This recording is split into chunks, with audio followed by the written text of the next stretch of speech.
ओम जी।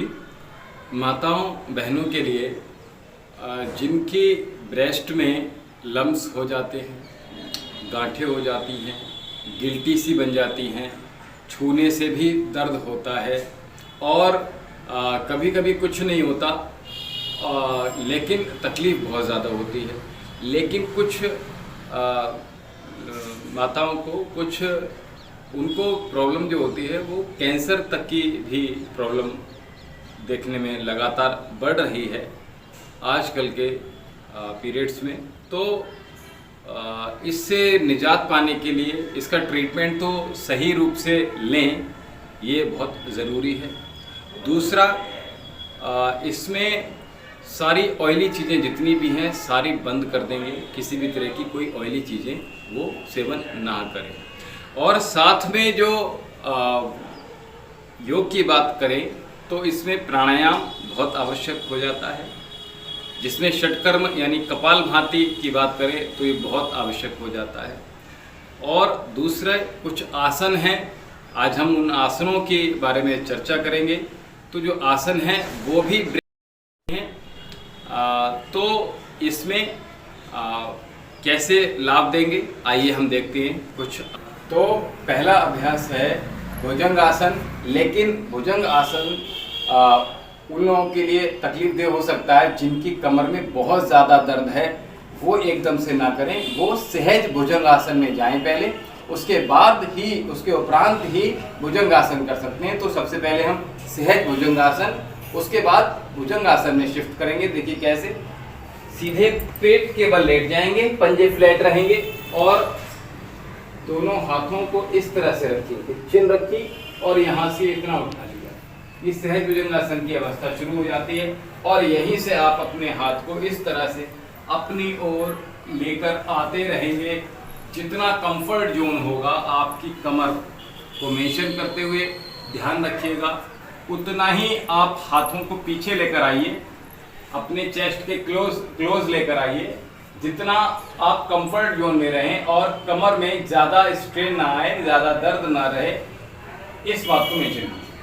और जब ये हो जाए आराम से, कोई दिक्कत ना हो, तो भुजंग आसन की बात करा मैंने, तो इसमें क्या करेंगे, दोनों हाथ आप साइड में क्लोज रखेंगे, एल्बो आपके अंदर रखेंगे, चिन आपकी ग्राउंड पे, श्वास भरेंगे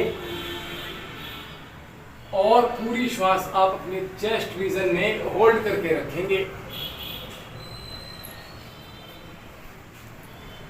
इसका अभ्यास आप 1 मिनट तक कोशिश कीजिए, श्वास को 1 मिनट तक चेस्ट में होल्ड करके रखेंगे।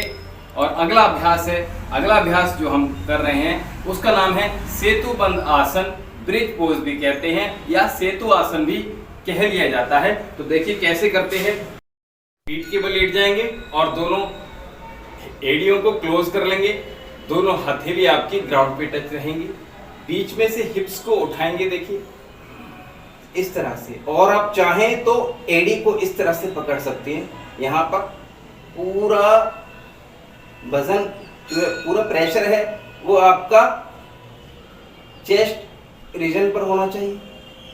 श्वास रोक के रखिएगा और साथ में आप अगर इस तरह से एक साथ होल्ड ना कर सकें तो इसको टुकड़ों में कर सकते हैं। कैसे, श्वास भरेंगे, हर बार श्वास छोड़ते हुए नीचे आ जाएंगे, श्वास भरेंगे ऊपर,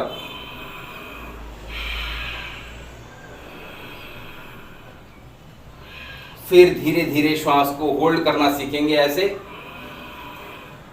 1 2 3 4 5 इस तरह से टाइम बढ़ाते चले जाएंगे। तो और अगला अभ्यास जो हम कर रहे हैं उसका नाम है उष्ट आसन। तो उष्ट आसन यानी कैमल पोज कैसे करेंगे, हम अपने घुटनों पर इस तरह से टक कर लेंगे, कमर पे दोनों हाथ रखेंगे, पंजे आप अपने टक इस तरह से टक करके रखिएगा टो पर, ताकि आप इजी टू हो जाएं, कंफर्ट रहें। आप अपने हाथों को पीछे होल्ड कर सकते हैं, एड़ी को होल्ड कर पाए अपने हाथों के माध्यम से। तो देखिए कैसे करेंगे, श्वास भरेंगे, एक हाथ को पहले लेकर आएंगे, दूसरे हाथ को फिर श्वास भरते हुए ही लेकर आएंगे, गर्दन को पीछे ड्रॉप डाउन करेंगे और पूरा प्रेशर चेस्ट। जब इतना हो जाए आपसे तो आप पंजे को फ्लैट कर देंगे। उपरांत आप श्वास भरेंगे, होल्ड कर लिया, यहाँ पे रख दी हथेली, श्वास छोड़ दी। अब हम श्वास पुनः भरेंगे और हथेली दोबारा रख दी, गर्दन को पीछे ड्रॉप किया और पेट को आगे, चेस्ट को ऊपर की तरफ, फ्लोर छत की तरफ हमने अपनी चेस्ट को किया। पूरा प्रेशर आपकी चेस्ट रीजन पर आएगा, इसको ध्यान। तो हमने 3 अभ्यास किए। चौथा अभ्यास जो हम कर रहे हैं उसका नाम है मत्स्यासन। तो देखिए मत्स्यासन कैसे करेंगे। हमने इस तरह से पद्मासन लगा के रखा है और पद्मासन लगाने के बाद हमने क्या करना है, पीछे की तरफ इस तरह से लेट जाना है और पीछे लेटने के बाद हम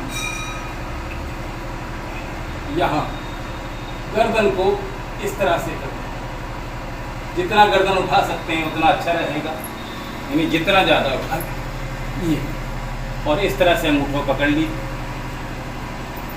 कोहनी जमीन पर लगी रही। जो अंगूठे ना पकड़ पाए वो इस तरह से रख दें या इस तरह से, ठीक है। तो ये मत्स्यासन। तो इन सारे जो आसन हैं, अभ्यास हैं, उनको सही विधि पूर्वक ही कीजिएगा तो आपको संपूर्ण लाभ मिलेंगे। और अधिक अगर आप जानना चाहते हैं, सीखना चाहते हैं, तो हमारे सेशन ऑनलाइन भी यहाँ से चलाए जाते हैं, तो आप ऑनलाइन भी हमसे जुड़ सकते हैं। और ऑफलाइन जो हमसे सीखना चाहते हैं वो हमारे नंबर पे हमसे संपर्क कर सकते हैं। और अच्छी हेल्थ के लिए सही अभ्यास हो, सही प्राणायाम हो, इस बात को बहुत ज़्यादा आवश्यक है। ये नहीं कि आप गलत कर लें और गलत करने के बाद क्या होता है, उसके लाभ भी विपरीत होते हैं जो हमारे हेल्थ को ख़राब करने के लिए जो काम कर जाते हैं। तो इसलिए बहुत से लोग जो योग करते हैं, प्राणायाम आसन कर रहे हैं, गलती से भी गलत कर देते हैं, वो उनको अनजाने में गलत कर देते हैं और उनके लाभ जो मिलने वाले हैं वो लाभों से बहुत दूर चले जाते हैं और फिर वो उसमें योग में अरुचि पैदा हो जाती है, फिर वो योग करते ही नहीं हैं। तो इसलिए हमसे लगातार आप कनेक्ट रहिए, हमसे लगातार आप जुड़े रहिए। छोटी छोटी वीडियोज़ हैं, इनके लाभ बेहद लाभप्रद हैं, बहुत ही शक्तिशाली हैं, प्रभावशाली हैं। और कमेंट सेक्शन में हमें आप ज़रूर लिखिए कि आपको हमारे ये वीडियो कैसे लगा। ओम शांति।